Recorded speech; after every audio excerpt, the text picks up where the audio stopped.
Movie के start होते ही Iraq की एक सिटी जिसका नाम हाटरा होता है उसे दिखाया जाता है। वहाँ पर मुख्तलिफ चीजों की खोज के लिए खुदाई हो रही है और वहाँ पर एक फादर मैरिन को दिखाया जाता है। फादर मैरिन भी बाकी लोगों के साथ खुदाई कर रही होती है। खुदाई के दौरान उन्हें एक एम्यूलेट यानी तावीज मिलता है और वो तावीज शैतान पेजुजू का होता है। पेजुजू असल में एक बहुत पावरफुल शैतान है जो गर्मियों के मौसम में गर्मी और सूखापन और बारिश के दिनों में टिड्डियों का बहुत बड़ा तूफान लेकर आता है और ये टिड्डियाँ लाखों की तादाद में होती और ये सारी टिड्डियाँ फसलों पर हमला करके उन्हें तबाह बर्बाद कर देती और इसके बहुत बुरे असरात पड़ते यानी खाने पीने की चीजों की किल्लत हो जाती है, लोग भूख से मरने लगते और सबसे बुरा नतीजा ये कि गुर्बत बहुत ज्यादा बढ़ जाती। साथ में मैं ये भी बता दूं कि पेजुजू का एक बहुत बड़ा दुश्मन जिसका नाम लमेस्टू है और लमेस्टू कोई और नहीं बल्कि वो भी एक शैतान है। और लमेस्टू जो बुरा काम करता है वो ये है कि वो मदर और उसके बच्चों को नुकसान पहुंचाता है और बच्चों को उनकी मदर से छीन लेता है और फिर उनका खून पी लेता है और इसीलिए ये लोग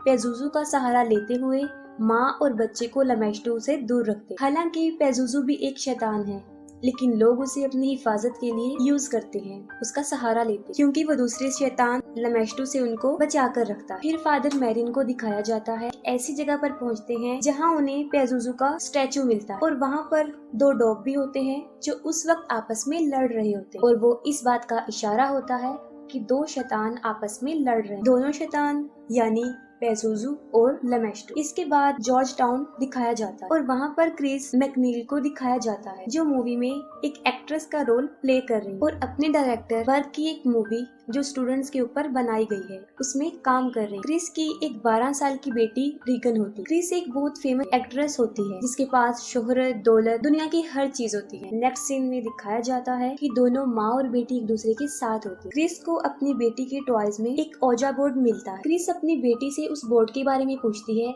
जिस पर वो जवाब देती है कि मैं अक्सर इससे खेलती हूँ। क्रिस उसे कहती है कि ये गेम अकेले खेलने वाली नहीं है, जिस पर वो जवाब देती है कि मैं इस गेम को अकेली नहीं खेलती, मेरे साथ कैप्टन होडी भी इस गेम को खेलते। क्रिस उसे कहती है कि चलो अब हम दोनों खेलते हैं और तुम मुझे बताना कि इसे कैसे खेला जाता है। और जब वो खेलने के लिए उस बोर्ड के पास जाती है तो वो खुद ब खुद उससे कहीं दूर चला जाता है। इस चीज को क्रिस मजाक में लेती है और वो मजाक में अपनी बेटी से कहती है कि मुझे ऐसा लग रहा है कि तुम मेरे साथ ओजा बोर्ड नहीं खेलना चाहती। इस पर उसकी बेटी उसे जवाब देती है कि मैं नहीं, कैप्टन हाउडी ये चाहते हैं कि तुम इस गेम को ना खेलो। क्रिस उसकी इस बात को सीरियस नहीं लेती और मजाक समझती। फिर दिखाया जाता है कि क्रिस सो रही होती है और उसके पास किसी की कॉल आती है, तब वो जाग जाती है। क्रिस देखती है कि उसकी बेटी भी उसके साथ सो रही है, जिसकी वजह से वो उससे पूछती हो कि तुम यहाँ पर क्यों सो रही हो और उसकी बेटी जवाब देती है कि मेरा बेड हिल रहा था और इसी वजह से मेरे लिए उसके ऊपर सोना मुश्किल था। क्रिस इस बात पर ज्यादा ध्यान नहीं देती और रूम से बाहर चली जाती है। क्रिस को लॉफ्ट रूम से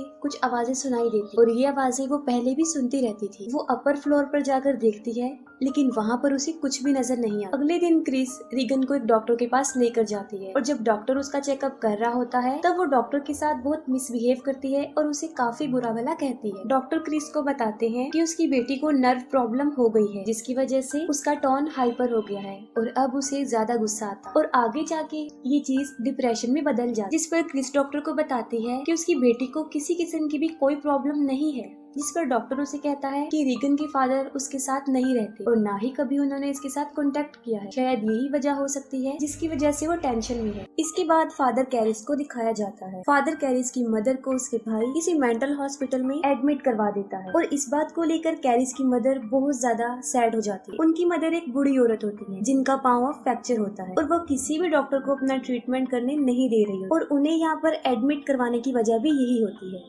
फादर कैरिस ये चाहते थे कि अपनी मदर को इस हॉस्पिटल से निकाल के वो किसी अच्छी हॉस्पिटल से उनका ट्रीटमेंट करवाए, लेकिन वो ये अफोर्ड नहीं कर सकती। फिर उनकी मदर की डेथ हो जाती और वो बहुत ज्यादा सैड हो जाती। क्रिस अपने घर में एक पार्टी रखती है और पार्टी के दौरान उसकी बेटी वहाँ पर आ जाती है। वहाँ पर मौजूद वो एक गेस्ट से कहती है कि उसकी डेथ इसी घर के ऊपर वाले फ्लोर में हो और इसी दौरान वो वहीं खड़ी खड़ी यूरिन कर देती है। वो सब कुछ देखकर लोग शॉक्ड हो जाते हैं। क्रिस रीगन को नहलाकर उसे उसके बेड पर लिटाकर जैसे ही वापस आती है उसके जाते ही उसका बेड तेजी से हिलना शुरू कर देता है, जिस पर रीगन काफी चिल्लाना शुरू कर देती है। क्रिस भी ये सब कुछ देख रही होती है, लेकिन उसे कुछ समझ नहीं आ रही होती कि आखिर ये क्या हो रहा है। क्रिस उसे दोबारा से डॉक्टर के पास लेकर जाती है और डॉक्टर फिर उसके ऊपर बहुत सारे टेस्ट करते हैं और उसे बहुत सारी तकलीफों का सामना भी करना पड़ता है, लेकिन उसके सारे टेस्ट बिल्कुल नॉर्मल होते हैं कि वो बिल्कुल ठीक है, उसे कोई बीमारी नहीं। दिन ब दिन रीगन की तकलीफ में इजाफा हो रहा था और अब तो कोई उसे उठाकर हवा में उछालकर बेड पे फेंक देता था और उस वक्त रीगन सिर्फ यही चिल्ला रही होती है कि मुझे बचा लो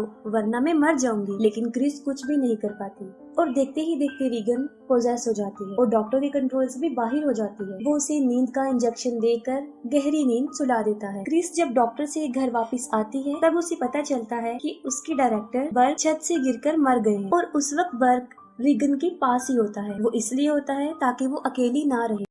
रीगन बिल्कुल उल्टी होकर सीढ़ियों से नीचे उतर रही होती है, जो कि बहुत अजीब तरीके से, और इसी दौरान उसके मुंह से ब्लड भी आ रहा होता है और क्रिस उसे देखकर घबरा जाती है। अब डॉक्टर और साइकाइट्रिस्ट को कुछ भी समझ नहीं आ रही होती कि आखिर उसे हुआ क्या है, क्योंकि उसके ऊपर वो पहले ही बहुत सारे टेस्ट कर चुके। और अजीब बात तो ये है कि उसके टेस्ट में भी कोई बीमारी नहीं आई, सारे टेस्ट बिल्कुल नॉर्मल। इसलिए सब मिलकर क्रिस को मशवरा देते हैं कि वो जादू तोड़ने वाले के पास जाए और रीगन का एग्जॉर्सिज्म करवाए। आगे हमें दिखाया जाता है कि क्रिस से मिलने विलियम आते हैं, जो बर्क का केस हैंडल कर रहे हैं। वो क्रिस से उस रात के बारे में पूछते हैं और साथ में ये भी बताते हैं कि बर्क की डेथ में बहुत सारी अजीब चीजें भी हुई थी और वो बिल्कुल सही बताते हैं कि उसकी गर्दन पीछे की तरफ टर्न हो गई थी और इस बात का सिंबल था कि उसे किसी शैतान ने ही मारा है। कौंसिल विलियम के वहाँ से जाने के बाद रीगन के रूम से बहुत ज्यादा चिल्लाने की आवाजें आ रही होती। क्रिस जब उसके रूम में जाकर देखती है तो वो देखकर काफी हैरान हो जाती है कि उसकी बेटी ने खुद को बहुत ज्यादा जख्मी कर लिया है और वो मुसलसल खुद को जख्मी किए जा रही है। और जैसे ही क्रिस उसे रोकने के लिए आगे बढ़ती है वो क्रिस पर भी हमला कर देती है। इतनी ही देर में उनके सर्वेंट्स भी वहाँ पर पहुँच जाते हैं और दरवाजा खुद ब खुद बंद हो जाता है। वहाँ पर रखा हुआ एक सोफा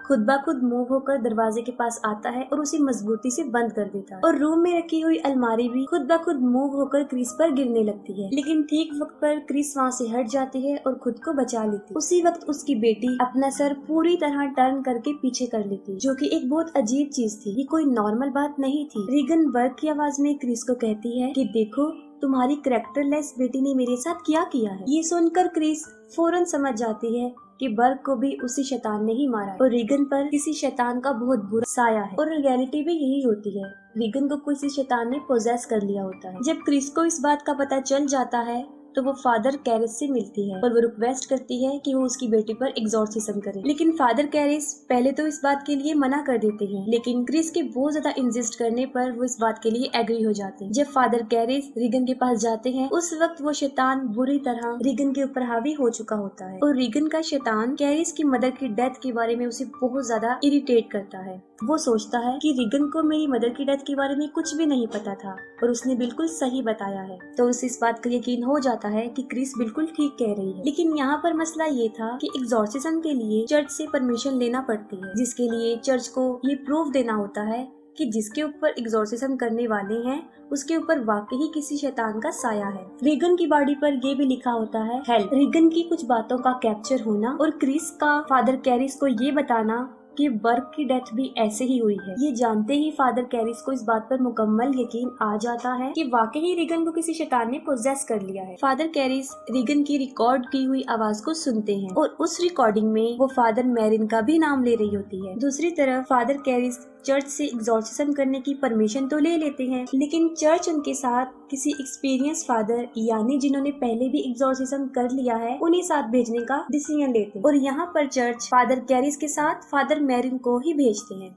फादर मैरिन जब उन लोगों के घर पर जाते हैं तब उन्हें रीगन की चीखने की बहुत भयानक आवाजें आती। फादर मैरिन फादर कैरिस को कहते हैं कि उन्हें फौरन ही एग्जॉर्सिज्म स्टार्ट कर देना चाहिए और फिर उनका एग्जॉर्सिज्म स्टार्ट हो जाता है। जैसे जैसे एग्जॉर्सिज्म के प्रोसेस को आगे बढ़ाया जाता है रीगन बुरी तरह चिल्लाना शुरू कर देती है। वो चीखते हुए फादर कैरिस और अपनी मदर क्रिस को बुरी तरह अब्यूज करती है और इसके साथ ही उसका बेड बुरी तरह मूव करना शुरू कर देता है और उनकी नजरों के सामने ही खुद ब खुद बेड उठकर हवा में चला जाता है, लेकिन वो एग्जॉर्सिज्म को नहीं रोकते, वो कंटिन्यू ही रखते हैं और उसका बेड ही नीचे आ जाता है। अब वो शैतान अपनी शैतानी ताकत से चीजों को इधर उधर फेंकता है। फादर मैरिन को भी अब्यूज किया जाता है और रीगन के हाथ की सारी पट्टियां खुल जाती और रीगन हवा में उड़ जाती। दोनों फादर बड़ी मुश्किल से उसके ऊपर अपना कंट्रोल करके उसे नॉर्मल करते और इसी दौरान फादर मैरिन को शैतान पेजुजू का साया नजर आता है और यहाँ पर फादर कैरिस शैतान की बातों से बहुत दुखी होते क्योंकि वो उनकी मदर की डेथ का रिस्पॉन्सिबल उसे ही समझ रहे थे। इसके बाद फादर कैरिस एग्जॉर्सिज्म स्टार्ट करते हैं और जैसे ही वो शैतान के पास जाते हैं वो उन्हीं की मदर की वॉइस में बोलता है और वो एक बार फिर ये ब्लेम करता है कि उनकी मदर को उन्होंने ही मारा है और उसी दौरान फादर कैरिस अपने आप पर कंट्रोल नहीं कर पाते। फादर मैरिन उन्हें कहते हैं कि वो यहाँ से फिलहाल बाहर चले जाएं और फादर मैरिन अकेले ही एग्जॉर्सिज्म पूरा कर। कुछ टाइम गुजर जाने के बाद फादर कैरिस दोबारा रीगन के रूम में आते हैं। तब वो देखकर हैरान हो जाते हैं कि उस शैतान ने फादर मैरिन को भी मार डाला। ये देखकर फादर कैरिस को बहुत गुस्सा आता है और वो शैतान को कहते हैं कि वो रीगन को छोड़कर उनकी बॉडी में आ जाए और वो शैतान ऐसा ही करता है। वो रीगन की बॉडी को छोड़कर फादर कैरिस की बॉडी में चला जाता है। तभी फादर कैरिस उस शैतान के मिशन को रोकने के लिए अपनी जिंदगी को ही सेक्रीफाइस कर देते और उस रूम की खिड़की से कूद जाते हैं। उनके नीचे गिरते ही बहुत सारे लोग वहाँ पर जमा हो जाते हैं। तभी फादर कैरिस के दोस्त भी वहाँ पर आ जाते हैं और फादर कैरिस की इस दुनिया को छोड़ जाने में उनकी हेल्प करते हैं। रीगन अब बिल्कुल नॉर्मल हालत में आ जाती और वो सब कुछ भूल चुकी होती है। उसे अपनी पुरानी कोई भी बात याद नहीं होती और कुछ दिन गुजर जाने के बाद रीगन अपनी मदर के साथ उस जगह को छोड़कर चली जाती और यहीं पर मूवी एंड हो जाती।